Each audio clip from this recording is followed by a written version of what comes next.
बिहार के लाखों लोग आज सड़क पर हैं। लोकतंत्र की सरेआम हत्या की गई। क्या लगता है आपको? खेला तो हुआ है। ये सब जब हारते हैं तो केवल खेले का नाम लेते हैं, मशीन का नाम लेते हैं। ये पूरी की पूरी वोट चोरी है, संविधान और लोकतंत्र की हत्या है। जब तक ज्ञानेश कुमार रहेंगे, जब तक नरेंद्र मोदी रहेंगे, इस देश में निष्पक्ष चुनाव होना बहुत मुश्किल है। जरा सा भी नीतीश कुमार के साथ कुछ करने की कोशिश की ना तो दिल्ली की कुर्सी मिल जाएगी बाबू। कर यागी ही सुलगती रहेगी लोकतंत्र की, न मंजिल रहेगी न बस्ती रहेगी। नमस्कार, आप देख रहे हैं खबर चौक और मैं हूं अमन सिंह वत्स आपके साथ। बिहार चुनाव के परिणाम सामने आ चुके हैं, लेकिन तमाम तरह की चर्चाएं भी चल रही हैं, तमाम आरोप भी लगाए जा रहे हैं। लोगों का क्या कहना इस परिणाम पर, आज इनसे ही जानेंगे। जिस तरीके से बिहार चुनाव का परिणाम आया है साहब, किस तरीके से देखते हैं आप? देखिए, अगर बिहार का चुनाव का, अगर आवाम का फैसले का, पहला चीज तो ये कि मैं उसके फैसले का वेलकम करता हूँ, लेकिन हमारा सवाल है, तो आपको भी लगता है बिहार में खेला हुआ है? हम नहीं, बिहार के लाखों लोग आज सड़क पर हैं। हमारा कहना मत मानिए, लाखों लोग। अब मैं फिर आपके चैनल पर कह रहा हूं कि अगर स्थिति नहीं सुधरी तो अगर यागी ही सुलगती रहेगी लोकतंत्र की, न मंजिल रहेगी न बस्ती रहेगी। आप घबराइए मत। ये सिस्टम जो है, जो लोकतंत्र को आप बेचने का काम कर रहे हैं, मैं विपक्ष के सारे पार्टी के नेताओं को कहता हूं कि अगर लोकतंत्र का जिम्मेवारी विपक्ष की है, अगर लोकतंत्र का रक्षा करना चाहते हैं, तो लोकसभा से लेकर राज्यसभा से लेकर विधानसभा से लेकर विधान परिषद तक सारे नेता इस आवाम का रक्षा करने के लिए अपने पद का इस्तीफा दे करके सड़क पर मैदान में आ जाए, ताकि लोकतंत्र को बचाया जा सके, देश की एकता को बचाया जा सके, देश की संप्रभुता को बचाया जा सके। क्या कहना चाहते हैं? बिहार में खेला हुआ है जिस तरीके से इन्होंने बताया? बिहार में पूरी तरह खेला हुआ है। जो चुनाव आयोग है, ज्ञानेश कुमार जो है, वो पूरी तरह से शकुनी के रूप में है। जैसे शकुनी का हर पासा जो है दुर्योधन के पक्ष में जाता था, सत्ता पक्ष के पक्ष में जाता था, उसी तरह ज्ञानेश कुमार का हर कार्यक्रम, हर चाल मोदी सरकार के पक्ष में गई है, और जिसका नतीजा बिहार चुनाव अप्रत्याशित भारतीय जनता पार्टी और नरेंद्र मोदी की जीत। समझ रहे हैं कि नहीं? तो ये लोकतंत्र की सरेआम हत्या की गई। लोकतंत्र को उजाड़ दिया गया, तहस नहस कर दिया गया। इस देश में डिक्टेटरशिप चल रही है, जिसकी लाठी उसकी भैंस। अब तो ये तय हो चुका है, ये सिद्ध हो चुका है। ज्ञानेश कुमार का फैसला, ज्ञानेश कुमार के दामाद और बेटी जिस तरह यूपी में डीएम बनाए गए हैं, तो आप समझ सकते हैं कि कितनी गहरी चाल होगी।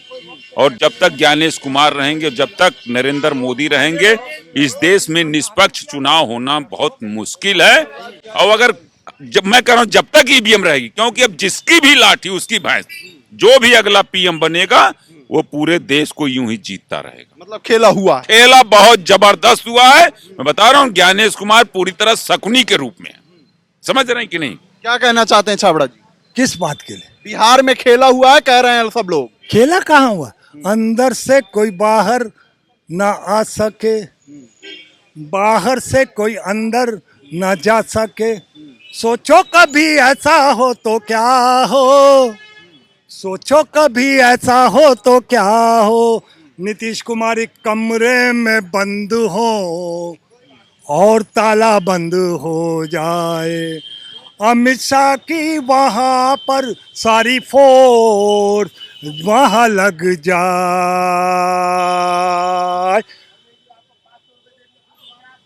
ये है हिसाब किताब। आप ये समझ लीजिए, देश का प्रधानमंत्री, देश का एक प्रदेश का मुख्यमंत्री, उसको आप हाउस अरेस्ट कर रहे हैं, अपनी फोर्सेस वहां डिप्लॉय कर रहे हैं, ताकि वो कोई बाहर जा ना सके, बाहर से कोई अंदर आ ना सके। उससे फोन उसका बंद करवा दिया गया कि फोन ना कर सके। तो इतना भय है इसके लिए, क्योंकि आपकी बहुमत नहीं है। जब आपकी बहुमत नहीं है तो क्यों नहीं नीतीश कुमार को अपना मुख्यमंत्री घोषित कर देते? अगर आपने जरा सा भी नीतीश कुमार के साथ कुछ करने की कोशिश की ना तो दिल्ली की कुर्सी मिल जाएगी बाबू। कह रहे हैं कुछ भी करने की कोशिश की तो कुर्सी चली जाएगी दिल्ली वाली, और कुछ लोग ये भी कह रहे हैं खेला हुआ है बिहार में। ये सब जब हारते हैं तो केवल खेले का नाम लेते हैं, मशीन का नाम लेते हैं। और जब उत्तर प्रदेश में 47 सीट जीते थे तब खेला का नाम नहीं लिए थे। अरे बदतमीजों, पहले इस्तीफा दे दो जो है, पहले इस्तीफा दे दो, तब मशीन के चोरी पर नाम लो जो है।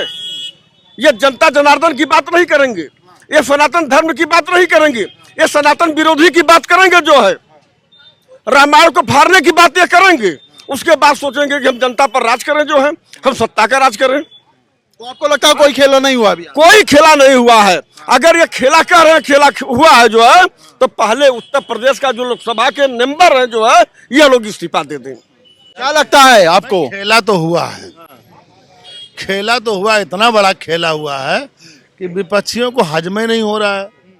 अच्छा बताइए, कभी किसी ने कल्पना की थी, यहाँ बहुत लोग खड़े, किसी एक आदमी से पूछ के बताओ कि क्या कल्पना किया था कि इतनी बड़ी बहुमत बनने जा रही है इनके साथ में? तो खेला तो हुआ ही है, इसी को तो खेला बोलते हैं। देखिए वहाँ पे हिंदू जनता ने, जो हिंदू में पैदा हो करके जो मुस्लिम धर्म का पालन कर रहे थे, इंशाअल्लाह कर रहे थे, जैसे अखिलेश यादव जी ने उनकी पत्नी को मौलाना ने उल्टा सीधा बोल दिया, मैं बोलना नहीं चाहता हूँ कैमरे पर, उसको भी उन्होंने स्वीकार कर लिया। ऐसे लोगों को अब जनता नकार रही है कि जब आप अपनी पत्नी की रक्षा नहीं कर सकते हो, वोट के चक्कर में दूसरे धर्म का पालन कर रहे हो, किसी मुसलमान से आप जय श्री राम बुलवा के दिखाइए, कोई नहीं बोलेगा। लेकिन हमारे धर्म में देखो, मैं कैमरे पे बोल रहा हूँ जय इंशाअल्लाह, लेकिन ऐसे मैं नहीं बोल सकता हूँ। सुनिए, तो जो अपने धर्म का नहीं पालन कर सकता, अपने, अच्छा माँ बाप किस लिए पैदा करता है? माँ बाप इसलिए पैदा करता है ना बच्चों को कि बड़ा होगा मेरी सेवा करेगा, इसीलिए तो। ये इसके लिए नहीं करता है पैदा कि तुम जा करके धर्म परिवर्तित करके इंशाअल्लाह बोलोगे। ऐसे लोगों को जनता ने नकार दिया। राष्ट्रवाद पे चुनाव हुआ है, भारत की जनता अब राष्ट्रवाद पे चुनाव करेगी, जो राष्ट्र हित में बात करेगा वही देश पे राज करेगा। क्या लगता है भाजपा राष्ट्र हित की बात कर रही है? भाई साहब ने अभी कहा इंशाअल्लाह का शायद इनको मतलब मालूम नहीं है। इन्होंने कहा कि किसी मुसलमान से आप जय श्री राम का नारा लगवा के दिखा दीजिए। कौन मुसलमान आपको कह रहा है कि आप अल्लाह अकबर का नारा लगाइए? कोई कह रहा है आपसे? तो आप दूसरे धर्म के लोगों से भी तो आप ये नहीं कह सकते ना। यही बात है जनता ने। दूसरी बात, राहुल गांधी क्या हिंदू नहीं है? ये लोग नहीं बोल सकते। तेजस्वी यादव क्या हिंदू नहीं है? अखिलेश यादव क्या हिंदू नहीं है? बात धर्म की नहीं है, बात इस देश की संविधान, लोकतंत्र, आपसी समरसता, सद्भावना, देश की एकता, भाईचारा, इंसानियत की है।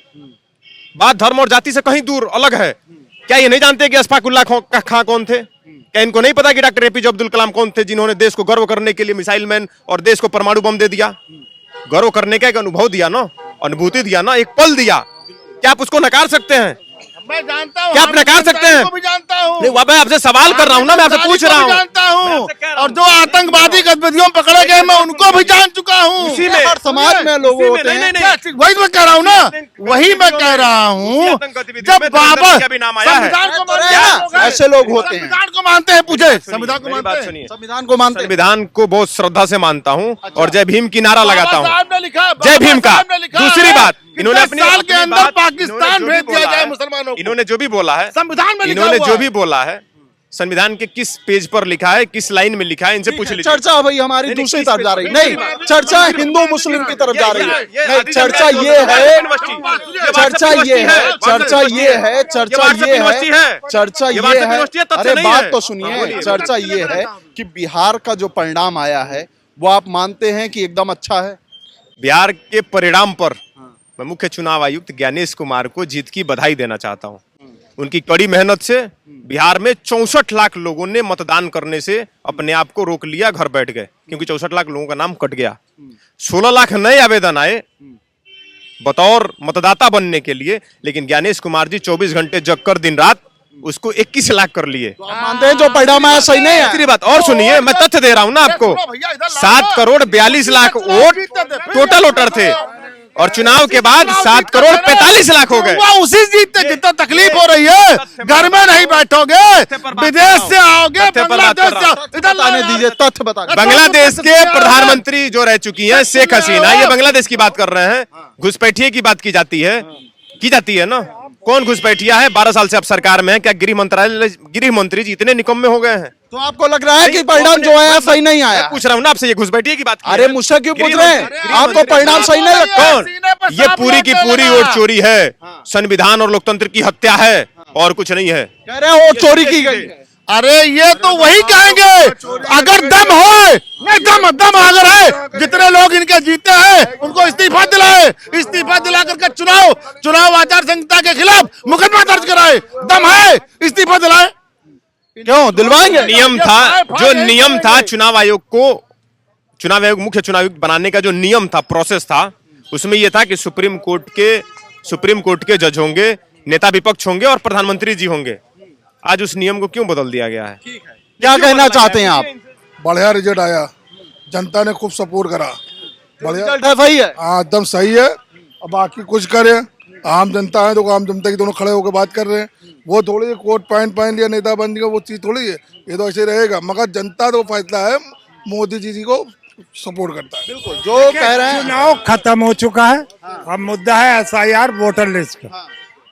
देश के प्रधानमंत्री 2014 से काबिज है गद्दी पे।